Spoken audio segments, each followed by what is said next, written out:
Subscribe करें, press करें bell icon और पाएं मुंबई, नवी मुंबई एवं बॉलीवुड की ताजा तरीन खबरें।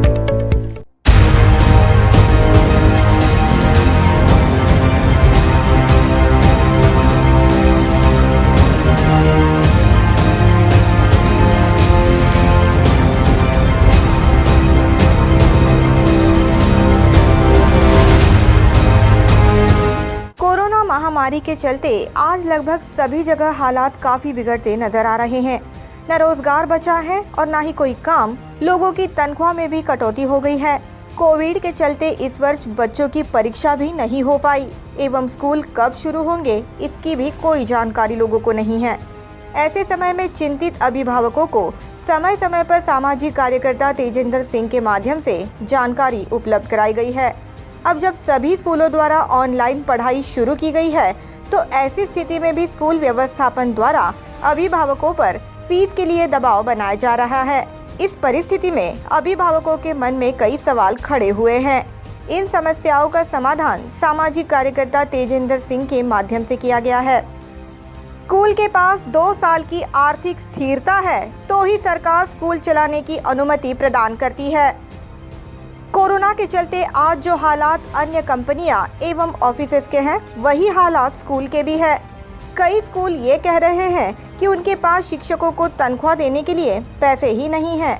ऐसी स्थिति में सामाजिक कार्यकर्ता तेजेंद्र सिंह ने ये बात सामने रखी है कि जब राज्य सरकार द्वारा किसी भी स्कूल को मान्यता दी जाती है तो वो ये देखकर दी जाती है कि क्या स्कूल के पास 2 साल की आर्थिक स्थिरता है। बहुत सा एक सिंपल फंडामेंटल है। जब भी कोई स्कूल को मान्यता प्राप्त होती है, मतलब उसको अप्रूवल दिया जाता है कि स्कूल अप्रूव्ड है गवर्नमेंट एजेंसीज के थ्रू, तो अगर कोई स्कूल आज के टाइम में कहता है कि उनके पास टीचर्स को सैलरीज देने के लिए पैसा नहीं है, तो ये कहीं ना कहीं बहुत एक गलत स्टेटमेंट है। क्योंकि जब भी स्कूल को मान्यता मिलती है तो गवर्नमेंट उसके अंदर ये देख के उनको सैंक्शन देता है कि स्कूल के पास कम से कम 2 साल की फाइनेंशियल स्टेबिलिटी है। मैं ये रिपीट कर रहा हूँ कि उनको मान्यता इस बेसिस पर दी जाती है कि अगर कहीं कुछ ऐसा हो जाता है तो स्कूल के पास 2 साल की फाइनेंशियल स्टेबिलिटी है कि अगर कहीं पर पैसे ना आए या फीस का कुछ इशू हो रहा है तो स्कूल कंटिन्यू हो सकता है।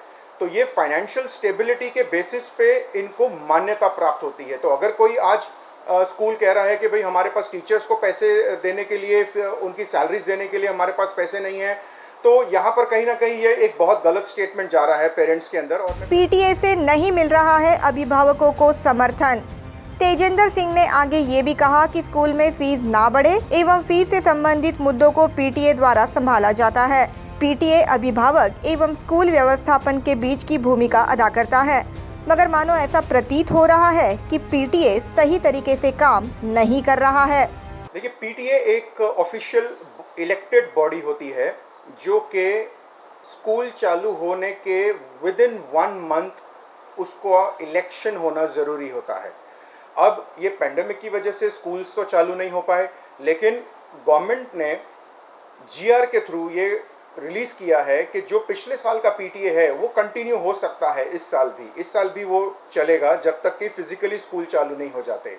तो जैसे मैंने पहले कहा कि पीटीए एक बहुत इंपॉर्टेंट रोल प्ले करता है, तो आज पीटीए जो है वो कहीं ना कहीं मुझे फेल होता दिख रहा है। पीटीए का सपोर्ट, पेरेंट्स टीचर एसोसिएशन का सपोर्ट आज पेरेंट्स को नहीं मिल पा रहा है। अब पीटीए का काम क्या होता है? पीटीए का काम होता है कि फ़ीस को कंट्रोल में रखना, फीस का हाइक कितना होना चाहिए, ये पीटीए का काम है। और ये हाइक लेने से पहले पीटीए को ये देखना पड़ता है कि स्कूल के पास फाइनेंशियल स्टेबिलिटी या उनका डेफिसिट कितना है, उनकी ऑडिटेड बैलेंस शीट को देखना चाहिए। तो ये कई पीटीए जो हैं वो करते नहीं हैं। तो जो भी स्कूल की आज नवी मुंबई में प्रॉब्लम चल रही है, चाहे वो कल हमने न्यूज़ में भी सुना विबज्योर स्कूल है या सानपाड़ा स्कूल है रायन में, तो इन लोगों की काफ़ी प्रॉब्लम्स जो है वो न्यूज़ के अंदर फ्लैश हो चुकी हैं। अब यहाँ पर पीटीए चाहे तो रोल प्ले कर सकता है, क्योंकि पीटीए एक ब्रिज होता है पेरेंट्स और मैनेजमेंट के अंदर। बच्चों से स्कूल फीस वसूलने का पीटीए को नहीं है अधिकार।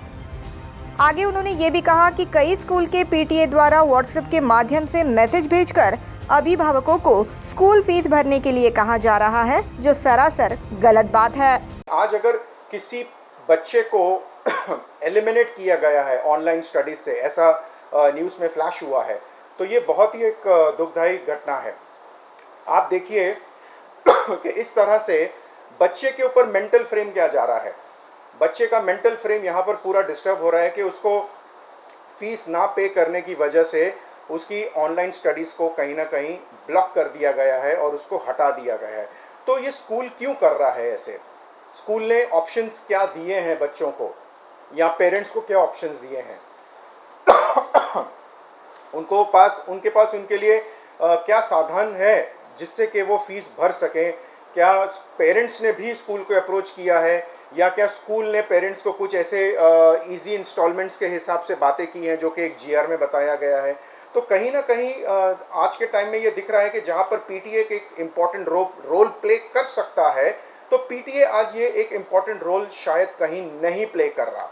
और ये भी देखा गया है कि जो भी फीस हाइक है या जो फीस भरने की भी जो सिचुएशन है, और इसका भी मैसेज जो है वो पीटीए व्हाट्सएप पे सर्कुलेट कर रहा है। तो मैं आपके माध्यम से पेरेंट्स को ये अलर्ट कर दूं कि पीटीए को कोई भी ऐसा राइट्स नहीं दिया गया है कि वो फीस की रिकवरी करें। पीटीए के पास कोई ऐसा राइट नहीं है। ये पीटीए वो ऐसे टाइप के पीटीए जो हैं मेंबर्स, पेरेंट्स, वो करते हैं जो कि हैंड इन माउथ मैनेजमेंट के साथ चलते हैं। मैनेजमेंट उनको कहती है कि भाई आप हमारे बिहाफ पे कीजिए, और ये ऐसे पीटीए मेंबर्स होते हैं जो कि व्हाट्सएप पे फीस की डिमांड करते हैं कि भाई हमने फीस भर दी है, आपने भरी है क्या? वो इनडायरेक्ट ऐसा प्रोवोक करते हैं। तो पीटीए को कहीं पर भी ऐसा राइट्स नहीं दिया गया है, कहीं पर भी जीआर के अंदर, और PTA has absolute no right to recover the fees. तो ये बहुत क्लियर है यहाँ पर। तो अगर कोई पीटीए आप एज अ पेरेंट्स को कोई बोलता है कि आपने फ़ीस भरी या नहीं, या आप फीस भरिए, या व्हाट्सएप के थ्रू आपको कोई मैसेज आ रहा है कि पीटीए मेंबर कर रहा है, तो उसकी आप इमीडिएटली रिपोर्ट कीजिए एजुकेशन डिपार्टमेंट को। स्कूल द्वारा मांगी जाने वाली टर्म फीस आखिर होती क्या है? हर एक स्कूल में साल में 2 बार टर्म फीस मांगी जाती है। अधिकतर अभिभावक ऐसे होते हैं जो बिना पूछताछ किए ही टर्म फीस भर देते हैं। सामाजिक कार्यकर्ता तेजिंदर सिंह ने इसी टर्म फीस की विस्तृत जानकारी दी। टर्म फीस जो है वो किस काम आती है? टर्म फीस जो हम भरते हैं, which is 1 month of the tuition fee, ये टर्म फीस जो है ये हमारे स्पोर्ट्स के लिए, हमारे एनुअल गैदरिंग्स के लिए, या इसके कुछ कंपोनेंट का जो खर्चा है ये पिकनिक्स के लिए या और कोई चीज़ों के लिए, ऐसी चीज़ों के लिए ये टर्म फीस को यूज़ किया जाता है। और लेकिन जनरली हम अगर देखें across the schools in Navi Mumbai, वहाँ यहाँ पर क्या होता है कि हम स्पोर्ट्स के लिए भी अलग पैसे भरते हैं, एनुअल गैदरिंग्स के लिए भी हम अलग पैसे भरते हैं, और ऐसे कई कंपोनेंट्स हैं जिसके लिए हम एज अ पेरेंट पैसे भरते हैं स्कूल को। लेकिन ये एक्चुअली एक टर्म फीस का हिस्सा है। ये जो खर्चे हैं ये टर्म फीस से निकाले जाते हैं, जिसके बारे में नॉलेज जो है ना पीटीए देता है, ना स्कूल इसके बारे में बताता है, और ना पेरेंट्स को इसकी नॉलेज है। तो ये टर्म फीस का जो हम कंपोनेंट भरते हैं, साल में 2 बार जो हम टर्म फीस भरते हैं, वो इस तरह से टर्म फीस को खर्च किया जा सकता है। अब जबकि पिछले 3-4 महीने से स्कूल नहीं चल रहे, तो यहाँ पर बात आती है कि क्या लाइब्रेरी फ़ीस, लेबॉरेटरी फ़ीस, या कई ऐसे स्कूल्स के अंदर उन्होंने एक ऐसा कंपोनेंट बना दिया है जिसका नाम दिया है इन्होंने मिसलेनियस फ़ीस। अब मिसलेनियस के अंदर कई स्कूल्स बताते नहीं हैं कि मिसलेनियस के अंदर एक्चुअली है क्या, मिसलेनियस फ़ीस है क्या, और ना पेरेंट्स पूछते हैं और ना पीटीए उसके ऊपर कभी बात करता है। तो ये आप देखिए कि पूरी तरह से एक ऐसा कन्फ्यूजन क्रिएट कर दिया जाता है जिसकी वजह से कि पेरेंट्स आज जो भुगत रहा है, तो वो फीस की वजह से उसको पूरा भुगतना पड़ रहा है। तो वो क्यों भुगतना पड़ रहा है? क्योंकि कहीं ना कहीं क्लैरिटी नहीं है इस चीज़ों के अंदर। ज्यादातर स्कूलों के पास नहीं है डिजास्टर मैनेजमेंट प्लान। सामाजिक कार्यकर्ता तेजिंदर सिंह ने आगे ये भी कहा कि नवी मुंबई के ज्यादातर स्कूलों के पास डिजास्टर मैनेजमेंट प्लान ही नहीं है।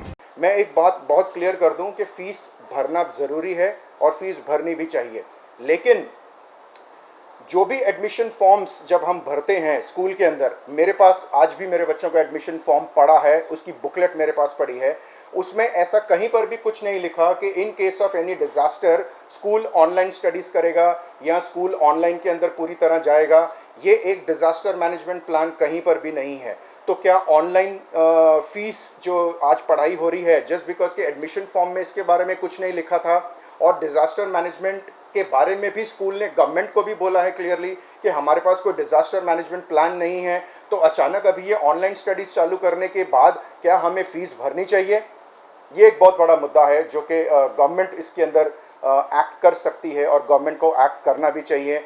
अगर 2 पॉइंट है, अगर स्कूल के एडमिशन फॉर्म में ऐसा कोई भी डिज़ास्टर मैनेजमेंट के बारे में कोई भी क्लैरिटी नहीं है शुरू से, और उन्होंने खुद अपने उस टेम्पलेट जो गवर्नमेंट में सबमिट की हुई है उसके अंदर उन्होंने क्लियरली नो लिखा है that they don't have disaster management plan, तो ऑनलाइन एजुकेशन की फीस हम क्यों भरें? मिसलेनियस खर्च आखिर होता क्या है?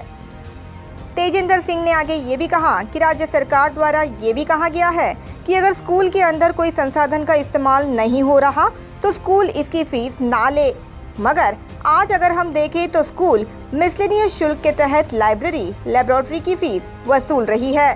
फीस भरना एक अलग बात है, लेकिन अगर गवर्नमेंट ने ऐसे रेगुलेशंस के अंदर क्वेश्चंस किए हैं तो पिछले कई सालों से जो स्कूल चल रहे हैं तो आपने डिज़ास्टर मैनेजमेंट प्लान क्यों नहीं बनाया? आज आप इतने बोल्डली फीस मांग रहे हैं और पेरेंट्स आज इतने प्रॉब्लम्स में हैं, तो आपको एक सेक्शन दिखाई देता है, आपको ये सेक्शन भी दिखाई देता है कि गवर्नमेंट ने जीआर के अंदर क्लियरली कहा है कि भाई इंस्टॉलमेंट्स में फ़ीस भरिए, तो हम इंस्टॉलमेंट्स में पेरेंट्स से फ़ीस मांग रहे हैं। लेकिन आपको ये भी जीआर में बताया गया था कि कोई ऐसा कंपोनेंट जो कि आज स्कूल के रिसोर्सेज यूज़ नहीं हो रहे हैं तो उसकी फ़ीस जो है वो इग्नोर की जा सकती है, तो वो कंपोनेंट आपको दिखाई नहीं देता। आप लोगों ने मिसलेनियस फ़ीस के अंदर लाइब्रेरी फ़ीस डाली है या और भी कोई कंपोनेंट्स यूज़ हुआ है, तो आज लाइब्रेरी यूज़ नहीं हो रही है, लेबोरेटरी यूज़ नहीं हो रही है, तो स्कूल जहाँ पर इतना फोर्स कर रहा है पेरेंट्स को मंथली पैसे देने के लिए, फ़ीस देने के लिए, तो यहाँ पर उनकी नज़र क्यों नहीं है कि गवर्नमेंट ने तो इतना भी बोला था कि कोई रिसोर्सेस अगर यूज़ नहीं हो रहे हैं तो उसकी फ़ीस नहीं ली जाए, तो वहाँ पर आपका ध्यान क्यों नहीं गया? तो ये पेरेंट्स को मैं यहाँ पर ये नॉलेज देना चाहता हूँ कि पीटीए के साथ आप बैठिए, पीटीए को कन्विंस कीजिए, पीटीए को फोर्स कीजिए, लेटर्स डालिए उनको, और वो कॉपी जो है आप एजुकेशन डिपार्टमेंट में भी दीजिए, क्योंकि कोई रिसोर्सेस अगर नहीं यूज़ हो रहा है आज के टाइम में तो उसकी फ़ीस नहीं भरनी चाहिए। स्कूल फीस ना भरने के चलते स्कूल ऑनलाइन क्लासेस से बच्चों को नहीं कर सकता बाहर। सामाजिक कार्यकर्ता तेजिंदर सिंह ने आगे ये भी कहा कि अगर किसी बच्चे ने स्कूल की फीस नहीं भरी है तो स्कूल उसे ऑनलाइन क्लासेस से बाहर नहीं कर सकते, क्योंकि अगर सेक्शन 2A के तहत कोई भी स्कूल आर्थिक रूप से सक्षम नहीं है तो राज्य सरकार उसे मान्यता नहीं देती। स्कूल को कोई राइट्स नहीं है, स्कूल किसी बच्चे को डिप्राइव नहीं कर सकता एजुकेशन के लिए। देखिए स्कूल जो है बहुत स्मार्टली वर्क कर रहा है आज के तारीख में। ये देखा गया है कि स्कूल पहले तो आपसे कंसेंट ले रहा है गूगल फॉर्म्स के थ्रू कि भाई आप हमें कंसेंट दीजिए कि आप ऑनलाइन स्टडीज़ लेने के लिए तैयार हैं। तो अगर हम ऑनलाइन स्टडीज़ का वो कंसेंट फॉर्म उनको भर के दे देते हैं तो वो क्या करेंगे? वो बोलेंगे कि आपने तो हमें कंसेंट दिया था तो अभी आप फीस भरिए, you are eligible to pay the fees. Yes, we are eligible to pay the fees, हम फीस भरने के लिए डिनाई नहीं कर रहे, पेरेंट्स को डिनाई करना भी नहीं चाहिए। बट ऐसे कई decisions under secondary code of conduct of rules section 2A clause A के अंदर ये बहुत क्लियरली मेंशन किया गया है कि कोई भी स्कूल के पास अगर 2 साल की फाइनेंशियल वाइबिलिटी नहीं है तो then it's a question mark कि उनको स्कूल भी चलाना चाहिए कि नहीं। और जैसे हमने अभी थोड़ी देर पहले डिस्कस किया इसके बारे में कि अगर स्कूल कहता है कि हमारे पास सैलरीज देने के लिए पैसे नहीं है, तो ये जो code of conduct of rule है स्कूल का सेक्शन 2A के अंदर, तो ये तो क्लियरली बता रहा है कि आपकी अगर फाइनेंशियल स्टेबिलिटी नहीं है तो आप स्कूल चला नहीं सकते। आपको मान्यता ही इस वजह से दी गई थी, तो आप किसी चाइल्ड को कैसे डिप्राइव कर सकते हैं कि उसका एजुकेशन आप स्टॉप कर देंगे कि ऑनलाइन गैजेट ना होने की वजह से एक बच्चे ने कुछ सुसाइड किया था। तो ये एक मेंटल प्रेशर अगर स्कूल बच्चों पर और पेरेंट्स पर डाल रहा है तो दिस इज़ समथिंग क्रिमिनल। आपको immediately national child rights commission को अप्रोच करना चाहिए जो इनका दिल्ली में ऑफिस है, और इसकी एक कॉपी जो है आपको इमीडिएटली आपके नज़दीकी एजुकेशन ऑफिसर या ऑनरेबल कमिश्नर जो कॉरपोरेशन के हैं उसको आपको ये अप्रोच करना चाहिए। तो ये एक जो सिस्टम इन्होंने चला के रखा है ये definitely is not acceptable. Bureau report NMTV news.